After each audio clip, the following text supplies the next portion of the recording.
بسم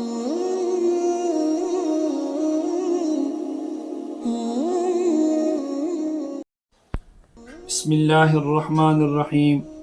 اگر کسی آدمی پر جادو ہو چکا ہو یا جادو کے اثرات نظر آتے ہوں تو قرآنی روحانی علاج یہ ہے کہ 16واں پارہ سورہ طٰہٰ آیت نمبر 68 اور 69 روزانہ 100 مرتبہ 11 دن تک پڑھیں۔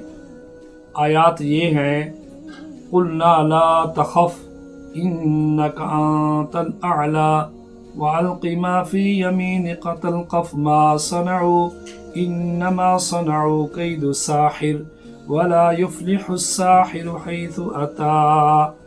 اللہ کے وعدوں پہ یقین کرتے ہوئے جو روزانہ ان آیتوں کو 100 مرتبہ پڑھ کے مریض پہ دم کرے گا، انشاءاللہ جادو کی مہلک بیماری سے بالکل نکل آئے گا۔